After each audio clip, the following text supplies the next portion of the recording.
This is one of the most exciting days of my life. I'm standing on 78 acres just outside of Berrien Springs, Michigan. God provided and God ordained property for the unfolding of the next chapter of my ministry, Advent Mission Institute, AMI365.org. On this property, we'll have a K-12 nature school where we'll touch hand, head, and heart, preparing young lives for missionary service in the Seventh-day Adventist Church. We'll have a medical reset ministry where we teach whole person, whole gospel medical missionary methods. We'll have an event center for large gatherings, a media center where we can produce messages that go to all the world. So many exciting things are about to happen here. I'm here with my friends and co-founding members of Advent Mission Institute, AMI365.org. John, we've been a lot of places around the world. You've got a real missionary spirit. You're not only a physical therapist, but you're a business owner, and you want to advance God's cause wherever it's taking place. And Dan Bakioki. Dan, you're also a business owner, architect. You are in facilities management for a large hospital system. You've got a nonprofit that also promotes as many building projects as possible for the world church. And here we are with AMI. We also have been all around the world together. And we're getting ready to go into the first phase of this exciting project with Advent Mission Institute. Let's take a look at the media center. Some pretty exciting things are going to happen on this part of the property. As a matter of fact, it'll be one of the first things people see when they drive up. It used to be that everything we did in publishing was on the printed page, but now so much of it's in the digital world.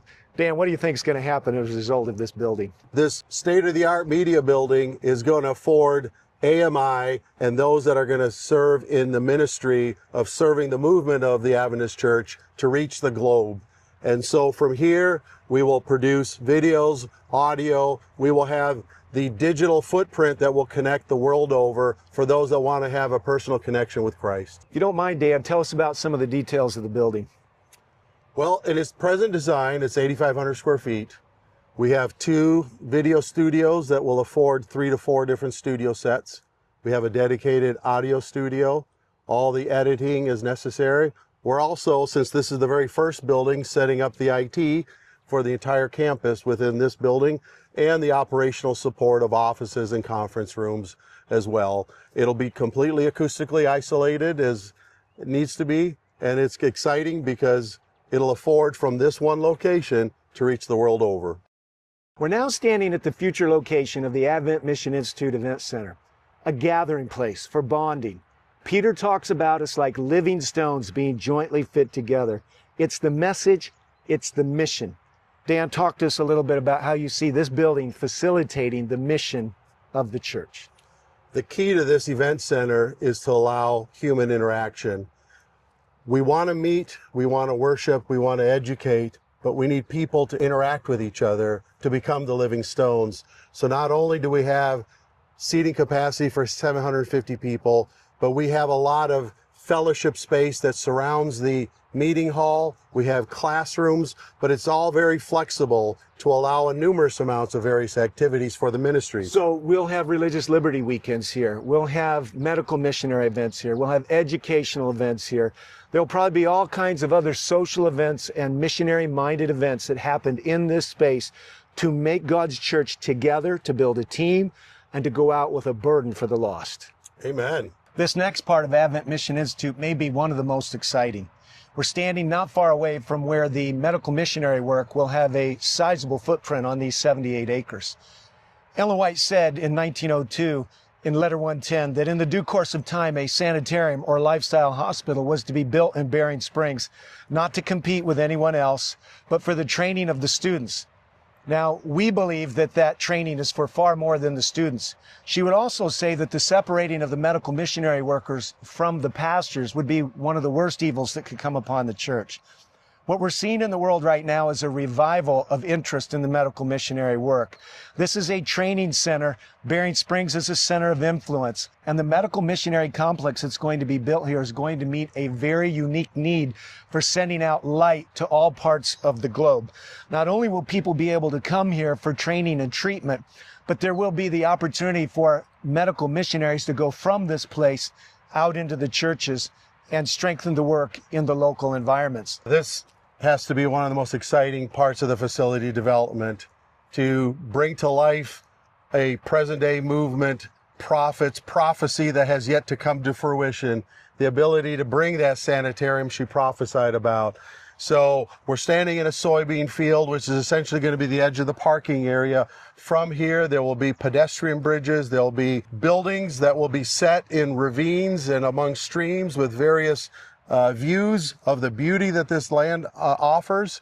And the healing within this lifestyle center will be holistic. It'll be both in the education that they're afforded, but the environment that they're set in is what I'm looking forward to in the architecture, what we can bring to the table. And one more thing, it's not only those two components, it's the whole gospel medical missionary work that she always taught and believed in and projected as the model for the Seventh-day Adventist Church. So this whole gospel medical missionary work, along with this beautiful environment where the students can be trained, where people can come in and be a part of these amazing events, and where actually some of the professionals here can go out and minister in local churches. This is going to be one of the most amazing pieces of Advent Mission Institute.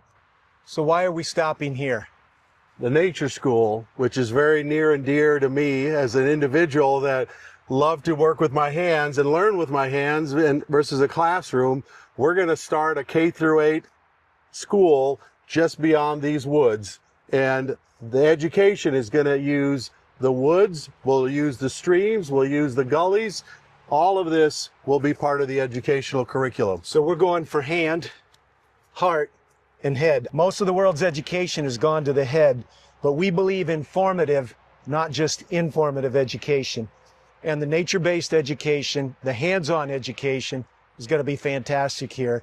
We're looking forward to producing young men and young women with a missionary mindset who go from this place and can shape circumstances, not be shaped by circumstance. Much of our education for our young people is in industrially designed and appearing buildings, one right after the other that looks exactly the same. The side of the mountains is the classroom, and the classrooms are individual cabins.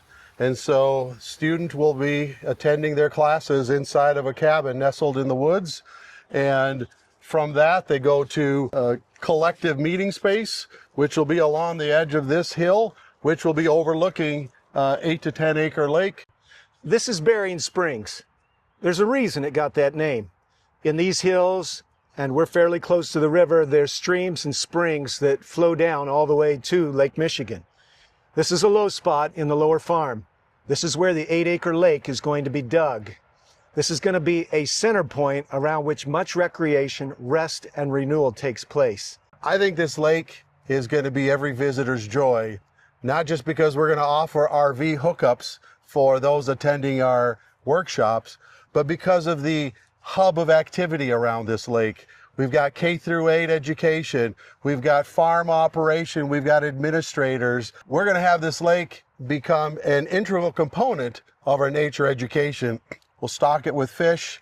We'll make sure that it is environmentally stable. It'll be the joy for every visitor to bask in the shoreline and partake of the beauty of this lake. Here we are at the north end of our campus where our academy education is going to take place. Not only will it be nature-based in nature, but it'll include a trade school component. High academics, hands-on learning. This way we don't leave anybody's learning style behind. Plus we know that in this phase of life, young people are making lots of decisions. So the culture of the school will be family-based with an orientation to serving Christ, serving the church, and making a difference for eternity. But I know the men standing with me here have had similar experiences to mine, where those weren't the best years of their life, although they were making big decisions. Yes, as I think about this program, though it's going to be strong in academics and fully college preparatory, the part that excites me is the hands-on components, which were the strong parts of my educational journey in high school when I had the chance to work in wood shop, metalworking shop, photography. That allowed my educational journey to mature to when I was ready for academics. And a program like this will not only suit the ladies as well as the men and give them opportunity to learn in a different mechanism. As a young person, I remember a standardized test results indicating that I would have an aptitude to be a forester or a logger, that I did not have a comfort level to be in a classroom. And so a situation like this affords students to have that opportunity that oftentimes no longer exists. I look back fondly on the opportunities that I had to take machine shop and welding and those kinds of classes. And we hope to be able to do that through a trade school program. So kids don't grow up on farms and with contractor dads so much anymore, but we hope to give them the competence to be able to shape circumstances, not be shaped by them. This will be a fully functioning, wonderful experience for our young people to be pointed to service for Christ. God is doing some amazing things with Advent Mission Institute, and we're hoping that you'll partner with us. Our initial goal for the first phase is reaching $3 million to break ground on our new media building. Will you consider becoming a partner with us by hitting the link below to donate or going to ami365.org? We have the world to win, the church to revive, and an amazing opportunity in front of us. Please click the link below or go to ami365.org and become a partner with us in giving the three angels message to all the world in this generation.